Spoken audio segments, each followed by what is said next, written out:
New York city সহ দেশের বিভিন্ন নির্বাচনে ডেমোক্র্যাটদের জয়কে রিপাবলিকান পার্টির জন্য বিশাল ধাক্কা বলে মনে করছেন রিপাবলিকান কৌশলবিদ মাইক ডুহেইম। ডেমোক্রেটিক কৌশলবিদ জুলিয়ান রোজিনস্কির মতে ভোটারদের সামনে জীবনযাত্রার ব্যয় কমানোর বিষয়টিকে সামনে আনতে পারায় সাফল্য পেয়েছেন জোরান মামদানি ও অন্য ডেমোক্র্যাটরা। তবে বিশ্লেষক এরিক গ্যান্ডার বলেছেন, নিউ ইয়র্ক সিটি রাতারাতি মামদানির কাঙ্ক্ষিত স্বর্গে পরিণত হবে না। মঙ্গলবারের নির্বাচনে ডেমোক্রেটিক পার্টির ব্যাপক জয়ের তাৎপর্য নিয়ে আলোচনায় রিপাবলিকান কৌশলবিদ মাইক ডুহেইম বলেন, নিউ জার্সি ও ভার্জিনিয়ায় রিপাবলিকানদের 2 অঙ্কের ব্যবধানে পরাজয় এবং কানেটিকাট, জর্জিয়া ও পেনসিলভেনিয়ার স্থানীয় নির্বাচনেও একই ধরনের ফলাফলকে কোনোভাবেই হালকাভাবে দেখার সুযোগ নেই। ডেমোক্রেটিক পার্টির প্রার্থীরা তাদের নির্বাচনী প্রচারণায় জীবনযাত্রার ব্যয় ও অর্থনৈতিক সচ্ছলতার বিষয়টিকে প্রাধান্য দেয়ায় ভোটারদের আকৃষ্ট করতে পেরেছেন বলে মনে করেন ডেমোক্রেটিক কৌশলবিদ জুলিয়ান রোজিনস্কি। তার মতে, জিনিসপত্রের দাম কমানোর প্রতিশ্রুতি রক্ষা না করায় ভোটাররা প্রেসিডেন্ট ট্রাম্পের ওপর ক্ষুব্ধ। একই মত ব্যক্ত করেন রাজনৈতিক বিশ্লেষক ডেভ উইগেল। আরেক রাজনৈতিক বিশ্লেষক ক্রিস্টিনা গ্রিয়ার বলেন, মামদানির নির্বাচনী প্রচারণা থেকে ডেমোক্রেটিক পার্টিকে অনেক কিছু শেখা উচিত, কারণ তিনি ভোটারদের সমস্যাকে গুরুত্ব দিয়েছেন। জেনজি অ্যাক্টিভিস্ট এবং শিক্ষার্থীদের নেতৃত্বাধীন অলাভজনক সংগঠন ব্রিজ ইউএস এর সহপ্রতিষ্ঠাতা মানু মিল জানান, পরিবর্তন চাওয়া তরুণরা মামদানির বিজয়ে উচ্ছ্বসিত। তবে মামদানি কিভাবে টেকসই পরিবর্তন নিশ্চিত করবেন সেটা তার জন্য বড় পরীক্ষা বলে মন্তব্য করেন তিনি। নিউ ইয়র্ক সিটির কাউন্সিলম্যান চি ওসে বলেন, মামদানি সাশ্রয়ী আবাসন সহ এমন সব সমস্যার সমাধানের কথা বলেছেন যা নিউ ইয়র্কের বাসিন্দারা শুনতে চেয়েছেন। এই নির্বাচনকে ঘৃণা এবং আক্রোশের রাজনীতির প্রত্যাখ্যান হিসেবে দেখছেন সাংবাদিক এবং রাজনৈতিক বিশ্লেষক আনন্দ গিরিধরা দাস। তার মতে, প্রতিটি মানুষের মধ্যে 2টি দিক কাজ করে, একদিকে উদারতা, অন্যদিকে নিষ্ঠুরতা। মঙ্গলবার ভোটাররা উদারতাকেই জয় করেছেন। বিশ্লেষক এরিক গ্যান্ডার মনে করছেন, জোরান মামদানির নির্বাচনী প্রতিশ্রুতিগুলো বাস্তবায়ন করা কঠিন হবে। Mamdani campaigned on, and the question is how many of these, if any, will he be able to deliver on? So there's affordable housing, and again, I don't know that he will be able to do much about that. মামদানির নেতৃত্বে new York সিটিতে প্রতিকূল পরিস্থিতির সৃষ্টি হতে পারে এমন আশঙ্কা উড়িয়ে দেন তিনি। New York is the financial capital of the world. I think it will remain that way. তবে শহরটিতে রাতারাতি বড় কোনো পরিবর্তন আসবে না বলেও মনে করেন এই বিশ্লেষক। New York is not going to be the paradise that Mamdani wants it overnight, and the President Trump will use that to his effect in campaigning. বিশ্বজুড়ে শুল্ক আরোপে প্রেসিডেন্ট ডোনাল্ড ট্রাম্পের একক ক্ষমতা নিয়ে প্রশ্ন তুলেছে সুপ্রিম কোর্ট। বুধবার 2.5 ঘন্টার বেশি শুনানিতে প্রধান বিচারপতি জন রবার্টস ছাড়াও সর্বোচ্চ আদালতের অধিকাংশ বিচারপতির তোপের মুখে পড়েন সলিসিটর জেনারেল জন সাওয়ার। যেই ফেডারেল আইনের উপর ভিত্তি করে প্রেসিডেন্ট ওই শুল্ক প্রণয়ন করেছেন তাতে অস্পষ্টতা রয়েছে উল্লেখ করে উদ্বেগও জানান বিচারপতিরা।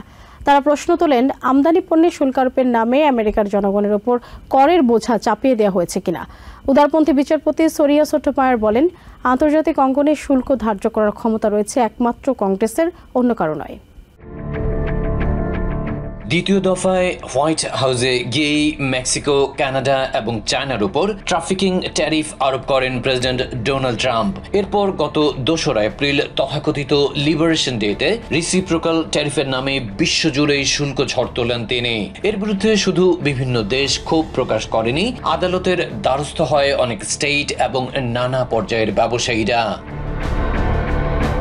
আর তাতে কোর্ট অব ইন্টারন্যাশনাল ট্রেডে 3-0 ব্যবধানে অর্থাৎ সর্বসম্মতিক্রমে এবং US court of appeals federal circuit বা আপিল আদালতে 7-4 ব্যবধানে প্রেসিডেন্টের শুল্ক ধার্য করার ক্ষমতা নিয়ে প্রশ্ন তোলা হয়। নিম্ন আদালত থেকে বিশ্বজুড়ে শুল্ক আরোপের বিষয়টি দেশের সর্বোচ্চ আদালতে ওঠায় সোমবার সামাজিক মাধ্যমে এটিকে আমেরিকার জীবন মৃত্যুর প্রশ্ন বলে উল্লেখ করেছিলেন ট্রাম্প। বুধবার বিশ্ব অর্থনীতির অত্যন্ত গুরুত্বপূর্ণ বিষয়টি নিয়ে প্রায় 2.5 ঘন্টার বেশি শুনানি হয় উচ্চ আদালতে, যেখানে বিশ্বজুড়ে শুল্ক আরোপে প্রেসিডেন্টের একক ক্ষমতা নিয়ে প্রশ্ন তুলেছে এবার সুপ্রিম কোর্ট। শুনানিতে প্রধান বিচারপতি জন রবার্টস বলেন, যেই ক্ষমতা বলে পণ্য আমদানিতে শুল্ক ধার্যের কথা বলা হচ্ছে তা বর্তমান প্রেক্ষাপটের সাথে সামঞ্জস্যপূর্ণ নয়। এছাড়া সর্বোচ্চ আদালতের রক্ষণশীল এবং উদারপন্থী বিচারপতিদের তোপের মুখে পড়েন সলিসিটর জেনারেল জন সাওয়ার। যেই ফেডারেল আইনের উপর ভিত্তি করে প্রেসিডেন্ট ওই শুল্ক প্রণয়ন করেছেন তাতে অস্পষ্টতা রয়েছে উল্লেখ করেও উদ্বেগ প্রকাশ করেন বিচারপতিরা। তারা প্রশ্ন তোলেন আমদানি পণ্যে শুল্ক আরোপের নামে আমেরিকার জনগণের উপর করের বোঝা চাপিয়ে দেওয়া হয়েছে কিনা। উদারপন্থী বিচারপতি সোনিয়া সোটোমায়ার বলেন, আন্তর্জাতিক অঙ্গনে শুল্ক ধার্য করার ক্ষমতা রয়েছে একমাত্র কংগ্রেসের, অন্য কারো নয়। তাছাড়া এর ফলে রাষ্ট্রের প্রধান দুই বিভাগের সাথে সাংঘর্ষিক অবস্থান তৈরি হতে পারে বলেও শঙ্কা জানান বিচারপতিরা। রক্ষণশীল বিচারপতি নীল গরসেজ ও অ্যামি কনি ব্যারেটকেও শুল্ক প্রণয়নে ট্রাম্পের ক্ষমতা প্রয়োগে হতাশা জানাতে দেখা গেছে। জবাবে সাওয়ার জানান, 1977 সালে প্রণীত the international emergency economic powers অ্যাক্টের প্রদত্ত ক্ষমতা বলেই ওই শুল্ক আরোপ করেছেন president. Can you point to any other place in the code or any other time in history where that phrase? And our point is you don't need to spell out tariffs because that's like, of all of them, the most natural, the most quintessential method of regulating imports. And yet many presidents have not used regulate in this way to impose tariffs. বিশ্লেষকরা বলছেন, প্রধান বিচারপতি ছাড়াও রক্ষণশীল দুই বিচারপতি এবং 3 উদারপন্থী বিচারপতিকে এদিন শুল্ক নিয়ে কঠোর মনোভাব পোষণ করতে দেখা গেছে। তার মানে চলতি বছরের শেষে কিংবা আগামী বছরের শুরুতে এই মামলার সুরাহায় আবারও কঠিন চ্যালেঞ্জের মুখে পড়তে যাচ্ছেন ডোনাল্ড ট্রাম্প। ওদিকে শুল্ক আরোপে ট্রাম্পের বৈধতা প্রশ্নে সুপ্রিম কোর্টের বুধবারের শুনানিতে আশাবাদ জানিয়েছেন treasury secretary Scott Bessent. White হাউসের বাইরে তিনি সাংবাদিকদের বলেন, উচ্চ আদালতে প্রশাসনের পক্ষে সঠিকভাবে যুক্তি উপস্থাপন করেছেন solicitor general. I think it went very well. I think the Solicitor General made a very powerful case for the need for the president to have the IEPA powers. কেন্টাকিতে কার্গো বিমান বিধ্বস্তের ঘটনায় স্টেটে জরুরি অবস্থা জারি করেছেন গভর্নর অ্যান্ডি বেশেয়ার। বুধবার এক সংবাদ সম্মেলনে তিনি বলেন, উদ্ধার অভিযানকে গতিশীল করাই এখন তাদের প্রধান লক্ষ্য। সবশেষ তথ্য অনুযায়ী দুর্ঘটনায় মৃতের সংখ্যা বেড়ে 9 জনে দাঁড়িয়েছে। কমপক্ষে 11 জনেরও বেশি মানুষ গুরুতর আঘাত পেয়েছেন এবং তাদের হাসপাতালে ভর্তি করা হয়েছে। এছাড়াও বিমানে থাকা 3 ক্রু সদস্যর সবাই নিহত হয়েছেন বলে ধারণা করা হচ্ছে। মৃতের সংখ্যা আরও বাড়তে পারে বলে ধারণা করছেন তদন্তকারীরা। মঙ্গলবার সন্ধ্যায় কেন্টাকি লুইভিল মোহাম্মদ আলী ইন্টারন্যাশনাল এয়ারপোর্ট থেকে হনুলুলুর উদ্দেশ্যে যাত্রার কিছুক্ষণ পরই একটি ভয়াবহ দুর্ঘটনার কবলে পড়ে ম্যাকডোনাল্ড ডগলাস MD-11 মডেলের একটি কার্গো বিমান। প্রত্যক্ষদর্শীদের ধারণ করা ভিডিও ফুটেজে দেখা যায়, বিমানটি যখন মাটি ছাড়ার চেষ্টা করছিল তখন সেটির বাম ডানায় আগুন জ্বলছিল এবং তা থেকে ধোঁয়ার কুণ্ডুলি বের হচ্ছিল। এর কিছুক্ষণ পরই বিমানটি মাটিতে আছড়ে পড়লে বিশাল এলাকা জুড়ে দাউ দাউ করে আগুন জ্বলতে শুরু করে এবং ঘন কালো ধোঁয়ায় আকাশ ছেয়ে যায়। বিশেষজ্ঞরা মনে করছেন, বিমানটিতে থাকা বিপুল পরিমাণ জেট ফুয়েলের কারণে বিস্ফোরণের মাত্রা এতটা তীব্র ছিল। উদ্ধারকর্মীরা দ্রুত ঘটনাস্থলে পৌঁছান এবং আগুন নেভানোর কাজ শুরু করেন। এই মর্মান্তিক ঘটনার পর জরুরি ব্যবস্থাপনা, ন্যাশনাল গার্ড এবং দ্রুত ত্রাণ কাজ পরিচালনা সহজ করতে কেন্টাকিতে জরুরি অবস্থা ঘোষণা করেন স্টেট গভর্নর অ্যান্ডি বেশেয়ার। শোকাহত পরিবার ও ক্ষতিগ্রস্তদের সাহায্যার্থে টিম কেন্টাকি ইমার্জেন্সি রিলিফ ফান্ডও গঠন করেন তিনি। হতাহতের সংখ্যা আরও বাড়তে পারে এমন আশঙ্কা করলেও ঘটনাস্থলের বাইরে বাসিন্দাদের জন্য কোনো ঝুঁকি নেই বলে নিশ্চিত করেন লুইভিলের মেয়র ক্রেইগ গ্রিনবার্গ। ইউপিএস কর্তৃপক্ষ এক বিবৃতিতে নিহতদের পরিবারের প্রতি গভীর সমবেদনা প্রকাশ করেছে এবং উদ্ধার কাজে পূর্ণ সহযোগিতার আশ্বাস দিয়েছে। বিমানটিতে কোনো বিপজ্জনক পণ্য ছিল না বলেও নিশ্চিত করেছে তারা। এদিকে দুর্ঘটনার কারণ অনুসন্ধানে তদন্ত শুরু করেছে national transportation security board NTSB। প্রাথমিক তদন্তে জানা গেছে, প্লেনটি বিধ্বস্ত হওয়ার আগে রানওয়ের কাছেই একটি ইঞ্জিন বিচ্ছিন্ন হয়ে যায়। তদন্তকারীরা বিমানের ব্ল্যাক বক্স উদ্ধারের চেষ্টা করছেন। লুইভিল বিমানবন্দর আংশিকভাবে চালু করা হলেও ইউপিএস তাদের কার্যক্রম একদিনের জন্য স্থগিত রেখেছে। কর্তৃপক্ষ উল্লেখ করেছে, বিমানটি একটি বৃহৎ শিল্প এলাকা ও কনভেনশন সেন্টারের খুব কাছে বিধ্বস্ত হয় ক্ষয়ক্ষতি আরও ব্যাপক হতে পারত। দেশের বেশিরভাগ মানুষের স্বার্থে ডেমোক্রেটদের সংগ্রামকে ভোটাররা ব্যালটের মাধ্যমে জবাব দিয়েছেন বলে মন্তব্য করেছেন সিনেট মাইনরিটি লিডার চাক শুমার। বুধবার ক্যাপিটল হিলে একথা জানান তিনি। ডেমোক্রেটিক নেতা আশা করেন দেশের বেশিরভাগ ভোটারদের সমর্থনে ডেমোক্রেটরা আবারও সেনেটের সংখ্যাগরিষ্ঠতা ফিরে পাবেন। এদিকে সরকারি কার্যক্রমে অচলাবস্থার টানা ৩৬ দিনে গড়ালেও রিপাবলিকান আইন প্রণেতারা আগের মতোই গড়িমসি করে যাচ্ছেন বলে অভিযোগ করেছেন house minority leader Hakeem Jeffries. President Donald ট্রাম্পের অযৌক্তিক শুল্ক নীতির কারণে দেশের বেশিরভাগ মানুষের জীবন দুর্বিষহ হয়ে উঠেছে জানিয়ে সেনেট মাইনরিটি লিডার চাক শুমার বলেন, দেশের মানুষ ধৈর্যহীন হয়ে পড়েছেন।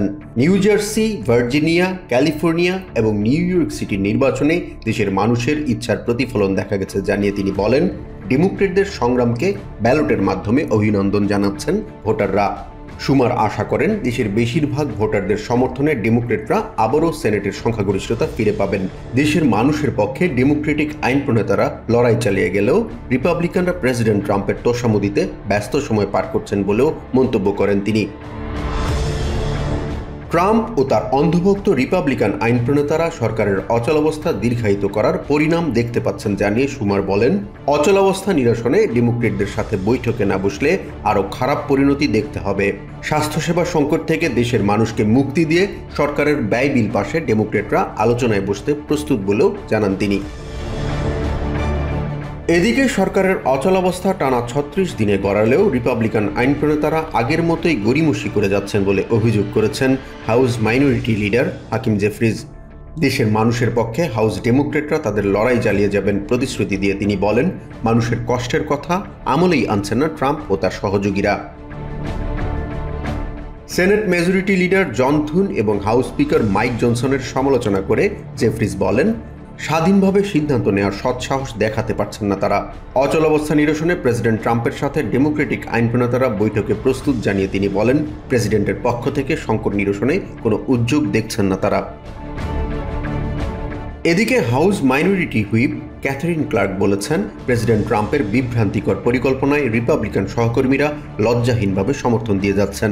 অবিলম্বে সরকারের অচলাবস্থা নিরসনের উদ্যোগ নিতে রিপাবলিকান আইন প্রণেতাদের প্রতি আহ্বানও জানান তিনি। এদিকে দেশের বেশিরভাগ মানুষ প্রেসিডেন্ট ট্রাম্পের বিলাসিতা দেখতে দেখতে ক্লান্ত হয়ে পড়েছেন বলে জানান ডেমোক্রেটিক কংগ্রেসম্যান পিট অ্যাগিলার। একের পর এক জনবিরোধী অবস্থান নিয়ে ট্রাম্প অদ্ভুত নজির স্থাপন করেছেন বলেও মন্তব্য করেন তিনি।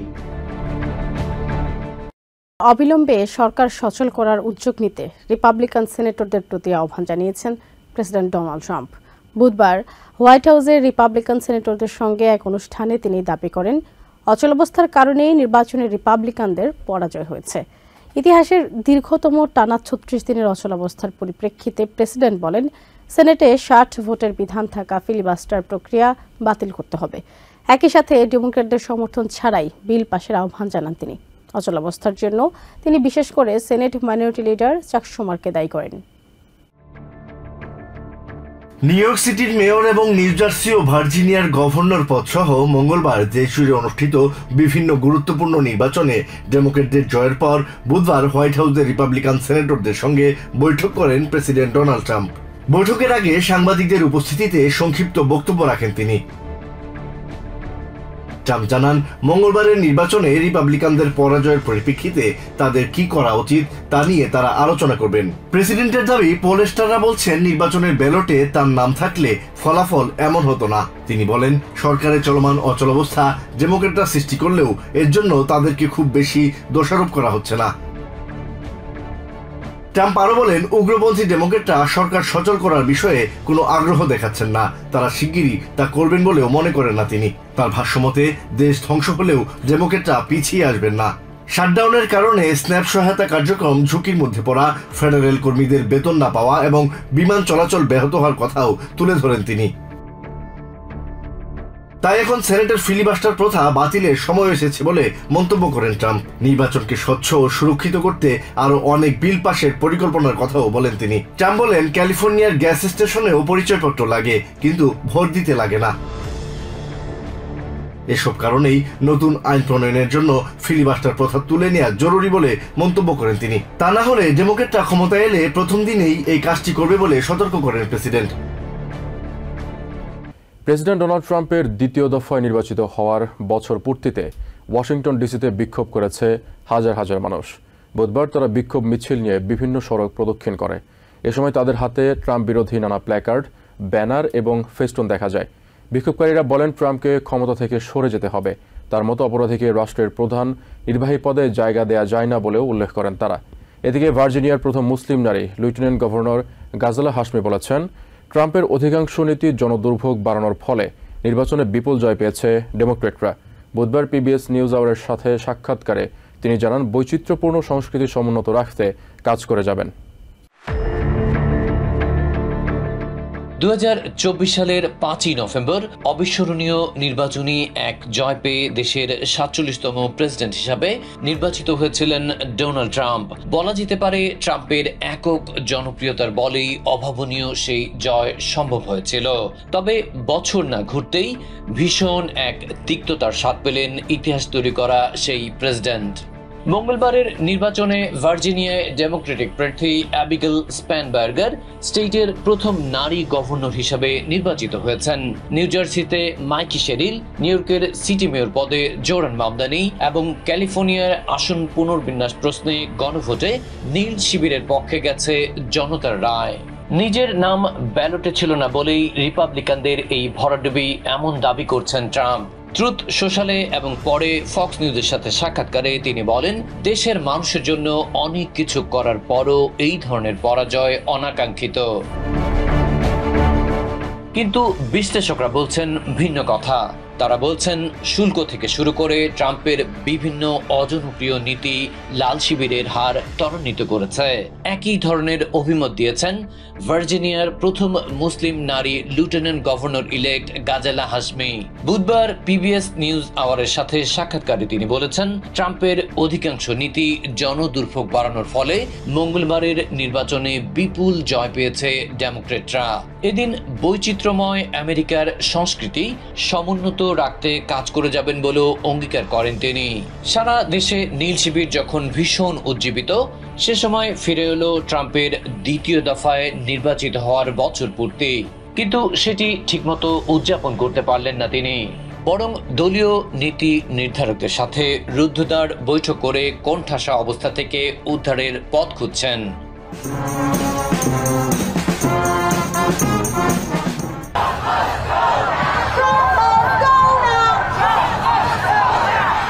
তাই বলে হাত পা গুটিয়ে বসেছিলেন না প্রতিপক্ষরা। ট্রাম্পের নির্বাচিত হওয়ার বছর পূর্তিতে রাজধানী ওয়াশিংটন ডিসিতে বিক্ষোভ করেছে হাজার হাজার মানুষ। তারা বিক্ষোভ মিছিল নিয়ে বিভিন্ন সড়ক প্রদক্ষিণ করেছে। এ সময় তাদের হাতে ট্রাম্প বিরোধী নানা প্লেকার্ড, ব্যানার এবং ফেস্টুন ছিল। The winter months are coming and we need to build that momentum, that push. We had a great day yesterday. This capital should look like the civil rights movement at all times. We want to be part of, and we go to those places, not be forced under one place that rules all of us. বিক্ষুব্ধরা বলেন, ট্রাম্পকে যত দ্রুত সম্ভব ক্ষমতা থেকে সরে যেতে হবে। তার মতো অপরাধীকে রাষ্ট্রের প্রধান নির্বাহী পদে জায়গা দেওয়া যায় না বলেও উল্লেখ করেন তারা। প্রতিবাদকারীরা আরও বলেন, মঙ্গলবার ডোনাল্ড ট্রাম্পের বিরুদ্ধে যেই উত্থান শুরু হয়েছে তা কেউ দমাতে পারবে না।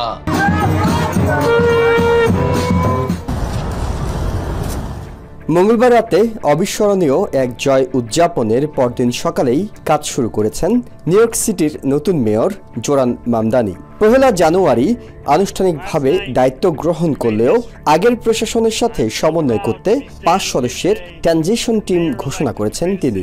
এই দলটির 5 সদস্যই নারী। তাদের সাথে নিয়ে সাংবাদিকদের নানা প্রশ্নের জবাবে মামদানি জানান, এখনও প্রেসিডেন্টের কাছ থেকে কোনো বার্তা পাননি তিনি, কিন্তু নিউ ইয়র্কের মানুষের সমস্যা সমাধানে ট্রাম্পের সাথে আলোচনায় আগ্রহী মামদানি। বর্তমান মেয়র এরিক অ্যাডামস এখনও তাকে সিটি হলে আমন্ত্রণ জানাননি। তার ট্রানজিশন টিম সমন্বয়ের কাজ করছে জানিয়ে মামদানি বলেন, মেয়রের বাসভবন গ্রেসি ম্যানশনে উঠবেন কিনা বিষয়টি স্ত্রীর সাথে আলোচনা করে সিদ্ধান্ত নেবেন। এনওয়াইপিডি কমিশনার জেসিকা টিসকে তার দায়িত্বে রেখে দেওয়ার ঘোষণার পাশাপাশি নতুন মেয়র বলেন, প্রেসিডেন্ট কিংবা আইস এজেন্টরাও যদি সিটিতে কোনো অপরাধ করেন সেটাকে আইনের আওতায় আনা হবে। সব নাগরিককে আইন মেনে চলার আহ্বান জানিয়ে তিনি হুঁশিয়ারি দেন, স্বচ্ছতা ও ধারাবাহিকতা নিশ্চিত করা হবে। সিটি হলে নিজের প্রথম দিনটি শেষ দিন মনে করে তার প্রতিশ্রুত নিউ ইয়র্ক সিটির নাগরিকদের জীবনযাত্রার ব্যয় কমাতে কাজ শুরু করবেন বলে জানান mayor Mamdani.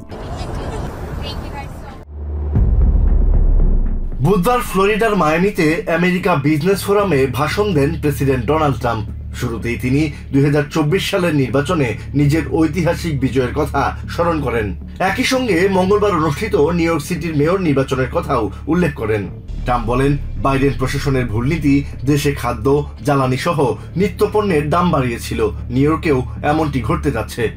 You're going to see the same thing in New York, by the way. You watch what happens in New York. Terrible. But you're going to see that same thing. And I hope it doesn't happen, but you're going to see it.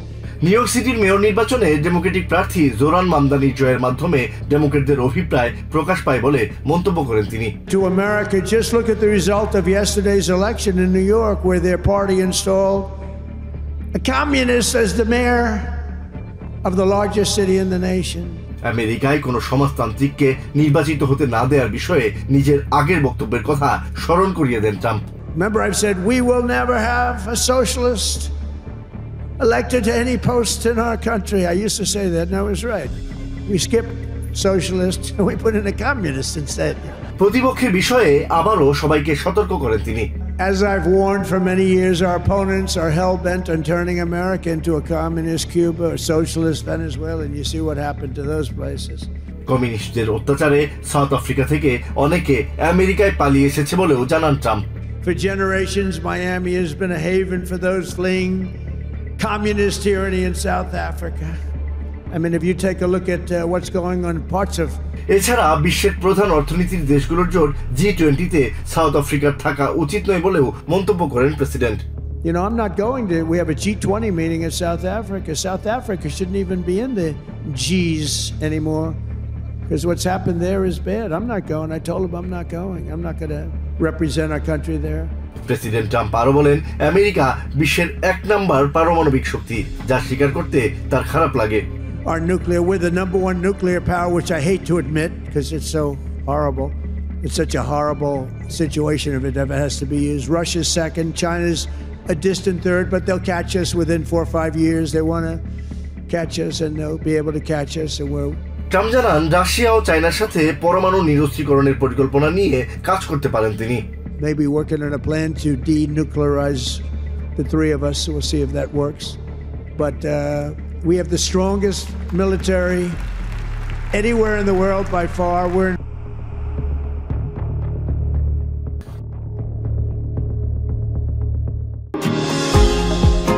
New York থেকে সম্প্রচারিত TVN 24 television বিশ্বজুড়ে বাঙালির কণ্ঠস্বর।